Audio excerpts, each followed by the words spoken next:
Diagram batang. Nah, kalau diagram batang berarti penyajian datanya dalam bentuk batang-batang gitu. Yang lebarnya harus sama dan letaknya dibuat terpisah. Nah, contoh nih ada data lulusan pada sebuah sekolah. Tahun 2000 lulusnya ada 20 anak, 2001 ada 40 anak dan seterusnya. Ya, diminta untuk menyajikan dalam bentuk diagram batang. Nah, jadi seperti ini. Ya, ini batang-batangnya, ini tahunnya.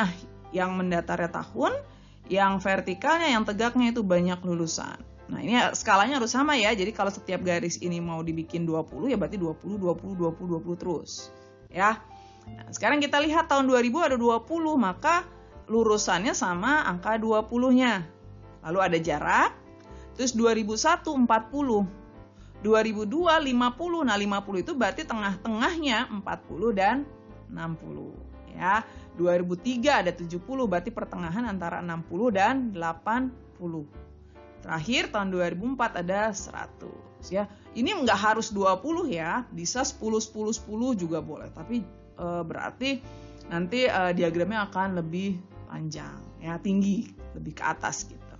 Oke, jadi ini dibebaskan, tidak ada ketentuan, yang penting harus sama ukurannya. Dan jangan lupa batangnya ini harus terpisah, nggak boleh nempel. Biar lebih jelas dalam pembacaan datanya gitu ya. Jadi kalau begini kan terlihat oh selalu naik nih gitu. Ya. Oke, selanjutnya diagram lingkaran. Nah, diagram lingkaran ini penyajiannya dalam bentuk lingkaran ya. Nah, lalu bagaimana menyajikannya? Berarti dalam bentuk nanti juring-juring atau sektor bagian-bagian gitu. Berdasarkan perbandingan data. Nah, nanti berarti kita harus cari dulu persennya atau derajatnya. Ya, kalau mau menggambar lingkaran kan berarti kita harus tahu berapa derajat masing-masing bagiannya. Nah, udah tahu ya cara bagaimana mengukur ini sudut. Nah, nanti kepake nih untuk menggambar diagram lingkaran. Contoh. Nah, ini ada data jumlah 500 penduduk usia sekolah di desa. Jadi di desa itu ada 500 penduduk usia sekolah. Ternyata yang SD itu ada 200 orang. SMP-nya ada 175 orang, SMA-nya ada 100 orang, dan perguruan tingginya ada 25 orang. Dari data tersebut diminta untuk menyajikan data dalam bentuk diagram lingkaran. Nah, maka untuk tahu besar sudut pada lingkaran ya kita harus tahu dulu berapa besar derajat masing-masing SD, SMP, SMA, dan perguruan tinggi. Nah, ini caranya. Pertama SD. SD itu kan 200 orang. Totalnya 500. Nah, satu lingkaran itu besarnya 360 derajat.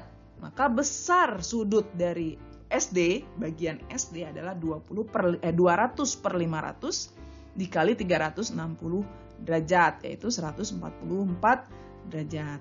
Lalu SMP pun demikian. Karena yang SMP ada 175 orang, maka 175 per 500 dikali 360 derajat. Sama dengan 126 derajat. SMA juga sama, 100 per 500 kali 360 derajat, sama dengan 72 derajat. Dan yang terakhir perguruan tinggi. Nah, perguruan tinggi ini jumlahnya 25 orang, maka 25 per 500 kali 360 derajat, sama dengan 18 derajat. Nah, ini kalau dijumlahkan semua, totalnya menjadi 360 derajat, maka kita bisa bikin nih diagram lingkarannya seperti ini ya. Jadi kalau kita pakai busur derajat, SD-nya 114 derajat, lalu nanti SMP-nya 126 derajat, SMA-nya 72 derajat, perguruan tinggi 18 derajat. Nah, kalau dalam persen seperti ini. Jadi 200 orang itu adalah 40%. SMP 35%, SMA 20%, perguruan tingginya 5%. Nyari persennya gimana? Sama aja ya, kalau tadi dalam derajat itu kita kalikan 360, maka kalau dalam persen kita kalikannya 100%. Gitu ya. Oke. Satu lagi. Diagram garis. Nah, sesuai namanya, penyajian datanya berarti nanti hasilnya bentuknya garis. Dapat dari mana garisnya? Nah, dari titik-titiknya tuh.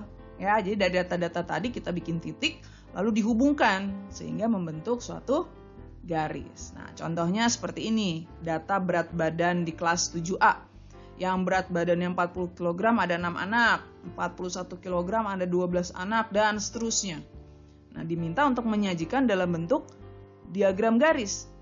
Nah, maka yang kita lakukan adalah kita bikin ya hampir sama kayak tadi diagram batang.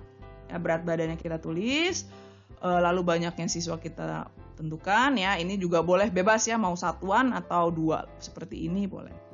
Nah, bedanya kalau tadi batang kan kita gambar batangnya. Nah, kalau ini berarti titik. Yang tadi 40 kg ada 6, maka kita bikin titik di bagian 6. Yang 41 kg ada 12 anak, berarti di 12. Kita bikin seluruh titik, maka kita hubungkan nih titiknya, jadilah diagram garis. Oke, kurang lebih seperti itu. Jadi penyajian data seperti itu ya, bisa tabel, bisa diagram, dan diagram ada beberapa macam diagram. Oke. Nah, mudah-mudahan bisa difahami penjelasan dari Miss, dan kalian sudah bisa menyajikan datanya. Ya. Nah, di pertemuan selanjutnya, di video berikutnya, Miss insya Allah akan membahas tentang latihan soal bagaimana cara membaca data yang sudah disajikan tadi. Oke, nanti kita bahas lagi. Oke, mohon maaf jika